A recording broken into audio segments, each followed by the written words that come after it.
Tier Tuesday every Tuesday. It's also a Tommy Tuesday, Tommy Curran. NBC Sports Boston. He's brought to you by D'Angelo's Sandwiches, New England Sandwich Shop, and our sandwich shop every Tuesday here on Jones and Keefe. FlexCar. You can save thousands with your flexible car lease at flexcar.com and by Awaken 180 Weight Loss. If you're hearing this, chances are you're less than 20 minutes away from the closest Awaken 180. A once-a-week lunch break, a quick stop on the way home from work, minutes away from proven weekly weight loss at awaken180weightloss.com. Tommy Curran, how we doing this week? Tremendous. How's everything? Well, Great. it was good before the Patriots dropped the game the way they did on Sunday. We don't need to get right into your flex of the game, but where do you start with the blame that goes around for that loss? I know your latest is up at NBC Sports Boston. You feel like they're still too passive. Yeah, way too passive. I mean, when you go ahead and capture momentum the way they did with the touchdown off the Antonio Gibson run, after having been backed up by yet another penalty on the prior play, you've got it in your hands when Christian Gonzalez makes a pick with 8 minutes left. You're at the 48-yard line. You just went ahead.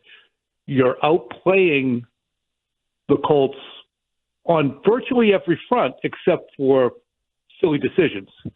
So just gain 20 yards, kick the field goal, the party's over. Yet for the first time in the entire game, the Patriots opened a drive with consecutive runs.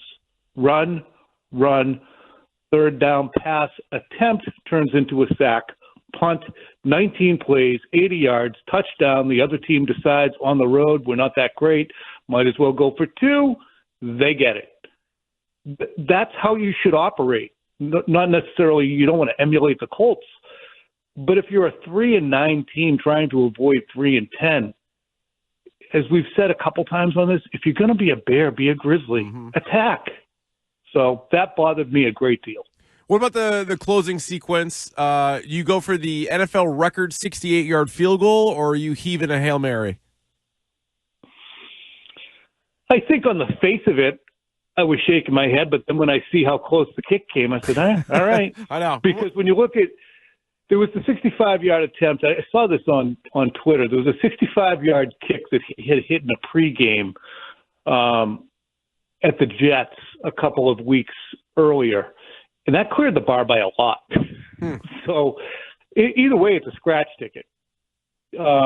You don't have downfield receivers necessarily who are going to come up with that catch. I mean, you can ask Hunter Henry to run 60 yards downfield and get to the end zone before Drake May gets DeMontre Jacobs. Probably not. So it didn't drive me back crap nearly, nor did the non-challenge of the Will Mallory catch. I thought that was a perfect. I heard you saying this on TV last night, I think it was. Maybe it was post-game on Sunday. I thought that was egregious. That didn't bother you? Well, first of all, Evan Rothstein, I think you could have challenged it, and I wouldn't have said, well, that's a stupid challenge, but it was never going to be overturned. Absolutely never going to be overturned. That was the Bert Emanuel rule, perfect example of it. Now, it was so quick, I could see the logic in it, put him in 4th and 10 instead of 4th and 3. And Evan Rothstein has certainly not helped, and that's the Patriots, game situation manager. He's the latest Ernie Adams for Gerard Mayo, and he's had a horrendous year behind the curtain when you talk about game management, clock management, and decision-making that he should be advising Mayo on. But they weren't going to overturn that catch. Out of the big four, as I like to call them, Gerard Wait. What? Jones disagree? Jones disagrees. Jones would have challenged. I would have challenged. I think they would have won it. But look, if you think there's no chance, then there's no chance. I don't think they would have. Okay. I mean, you don't have to fold your tent. You could say you're crazy. I mean, you came at me with the Bert Emanuel rule. I got to be honest. I wasn't quite ready for that. So I knocked him down. Have you seen that? I remember the play. Watch it. See. Watch the Bert Emanuel thing, and the ball doesn't move, doesn't leave his body. The ball did not leave Mallory's bodies or hands. His hands are under it. I thought it was rolling around on the ground. No, it didn't roll it, but his hands were still on it.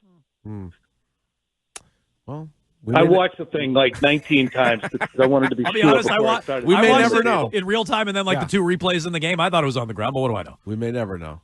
I did as a Pruders thing. Got it. All right, we'll take your word for it then. Yeah, you did more research than we did. Definitely. Tom, out of the power structure of Gerard Mayo, Alex Van Pelt, DeMarcus Covington, and Eliot Wolf for this conversation, Out of those four guys, who do you think is most likely to be back, like the safest to be back for 2025, all the way down to who is most likely to not be back?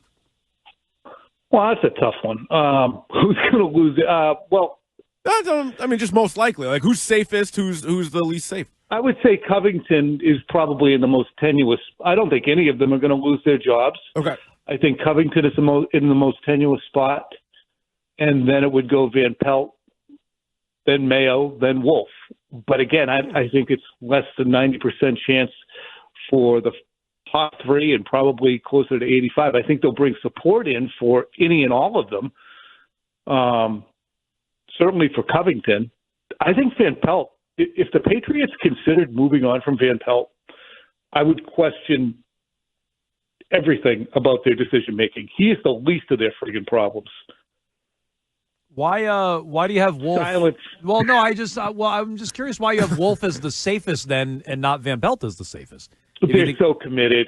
Because I'm trying to predict what they would do. Got it. My opinion on what they would do. Got it. I would walk into Eliot Wolf's office right now and say, you better not screw anything up. And if anybody gets released as a GM who we like, bye. I mean, I just added up the 6 wide receivers they've selected since 2018.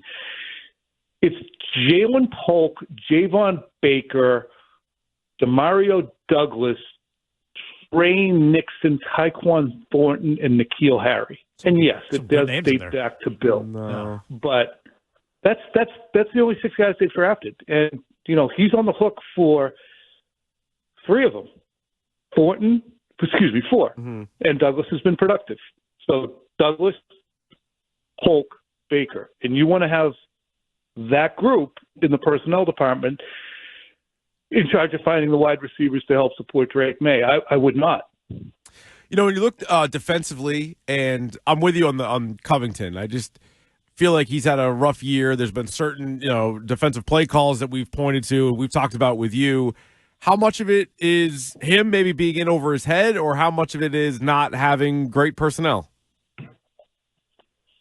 I think it's support around him. I don't think he personally is in over his head, although that you could make that case fairly easily. He's inexperienced. He doesn't know what he doesn't know yet. He overestimates what perhaps some of his players can do. He has no pass rush, so that's fighting with one hand tied behind your back, so that's some personnel stuff. But I think it's a mix, and I think that a lot of it has to do with what we've discussed before in the brain drain. It's not just Bill Belichick leaving and his ability to probably walk over something in 2 seconds and go, oh, here's your problem right here, and then walk away. It's Steve Belichick leaving as a play caller, and it's Gerard Mayo's divided attention, having gone from the defense full time to now probably giving a sliver of his time to the defense with all the things that he has to encounter as a first-year head coach. It just, again, shows us, and it's all crystallized, boy, it's going to be hard for all these first-year head coaches or all these first-year coordinators who don't even know each other to have a good year together. In some ways, and I'm not pretending that it's good, in some ways, they've been more competitive than I would have expected, given the inexperience and the talent level. Tommy Curran, NBC Sports Boston. You can check out his latest there on the Patriots, their game against the Colts. What is your flex of the game, Tommy Curran, presented by FlexCar? You can ditch the dealership and save thousands with FlexCar. Let's go with positive and say that the flex of the game is the ability of Drake Maye to so drastically improve as an NFL quarterback compared to where he was in college. Believe it or not, in 2023, his completion percentage at North Carolina was 63%. In the National Football League, probably with similar level receivers, I was going to say worse. It's 67.3. No, I'm just talking about last year. Oh, yeah. It's 67.3 in the NFL. And again, I would ascribe some of that credit to Alex Van Pelt. Look, I'm irritated about the conservative play calling that I'm sure emanates from Alex Van Pelt, that they have not recovered from the first do no harm mentality that they had when they started the season with Jacoby Brissett. But if he can get off of that, if somebody can convince him to say, we're an attack team, when in doubt, we attack, then I think they have a really good developer. We were hoping to have Alex Van Pelt on the show today, and it ended up, I guess it's not happening this week. Maybe we'll have him on next week. But one of the questions I wanted to ask him, and I don't know if he'll give a real answer on this, but we know he calls the plays, but the head coach oversees everything. The head coach can influence whatever he wants. I'm curious, after Christian Gonzalez comes up with that interception, does Mayo say, hey, let's kind of bleed some clock here, like, let's take care of it? Or like, if Van Pelt wants to air it out and take a shot, like, can he do that? Or like, I wonder how much input, if any, Gerard Mayo would have on certain types of play call. Not specific play calls, but sort of like, hey, maybe go run here, or, air it out. Yeah, let's try and work some clock. Not even say, let's go run. Let's try and work some clock, because that's absolutely the mentality that they were using. They were trying to use the entire play clock. Well, how far are you going to run it down? 2 minutes. You're only ahead by 7 points. Right. You're ahead. You're at the 50. They're getting the ball back. Attack, score. It's the situational football that I just don't think that, and I've said this before too, between Bill Belichick and Ernie Adams at wherever the hell they were, Phillips Academy, Exeter, I have no idea. Sharing a brain, then adding Weiss, then adding Crennel, all the players who played for Bill, the fact that he coached in New York beginning in the 80s, all the way through by the time he got to the Patriots, it was 2000. You had a bunch of guys who shared a brain. You wouldn't have to look at each other and go, what do we want to do here? They knew. These guys don't. They could have said no to the jobs. They didn't. So now they get the criticism that comes with them. You've mentioned Bill a handful of times. We played a clip from him. We're going to play it again coming up on the Let's Go podcast, ripping the Patriots pretty good. I want to focus on something else he said in that interview, where he was very complimentary of Aaron Rodgers, and he thinks Aaron Rodgers has more left in the tank, and he went through this long list of quarterbacks who have had bounce-back seasons after a down season. Could you see Bill and Aaron Rodgers working together somewhere next season? Not with the Jets, but somewhere in the NFL next season. If Bill has changed his stripes, I would think that would be a possibility. I just don't think that Bill Belichick likes to have people with personalities, sway, influence bigger than his. He doesn't want an independent thinker running the offense. He doesn't. He wants that player to do what he wants. And the first time Aaron Rodgers gives him the stink face, he's going to be going to Trevor Siemian or whoever he can as soon as possible. I mean, so in theory, I understand it, but Bill's track record does not indicate that he's looking for a quarterback to have an outsized personality or influence on the team. That was the main agitation with Brady. Now that we're 13 weeks in, we've seen Bill do his 9 different jobs and everything else. As of right now, how likely do you think it is that he is head coach in the NFL next year? We know there's at least 3 openings. There's probably going to be close to 10 when we're going through all the different teams. Is the appetite to bring Bill in going to be higher than it was a year ago when really there was no interest?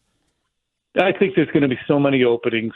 And, last year there was one opportunity and he was rebuffed. I think there'll be many more opportunities this time around because he has done a decent buff and shine on who he is. There is separation from the 2019 to 2023 Patriots. And I think fan bases, having watched the ineptitude of coaches in situations, time management, in-game decisions, are going to say, why would you have an in-game genius sitting right in front of you and not hire him? And they don't understand that there's a lot of other things that come with it. Right. It's not just Sunday from 1 to 4. All right. He's Tommy Curran. You can check out his work at NBC Sports Boston. His latest is up now. Patriots' conservative approach in key moments is holding them back. You can see him on Quick Slants tonight. I've heard you could see him on Early Edition with Rich Keefe tonight. Oh, I'll see you there, Tom. Oh, I'm so psyched that he's on. Yes, sir. Excited. I'm so psyched that he's on. I like Rich Keefe so much. No, I don't know if I like that. I don't know how to take that. I don't take compliments well, Tom. No, I mean it. Okay. I really am a huge Rich Keefe fan. All right, very good. Very good. Well, the feeling's mutual, and I will see you there tonight. Okay. We'll be watching. As for you, Jones. Also on the show. All right. He's on there sometimes, too. All right. Thank you, Tom. Thanks, Tom. See you guys. Tom E. Curran, NBC Sports. How about Rich that? Keefe, Tom E. Curran. You go ahead and save that drop, Nick. Keep Anybody it clean. else? Any other big stars there? Oh, it's going to be Trenny's. Well, it's Trenny's show, Yep. and then me and I think Burt Breer and Curran. How about that? The three big football heads. Just newsbreakers everywhere. Breer's in there. That's Breer, right. Breer will break you a story. Curran will break you a story. Maybe a hockey update. Scoops Keith. Maybe Keep your phone on, would you? Maybe a big hockey trade I can have.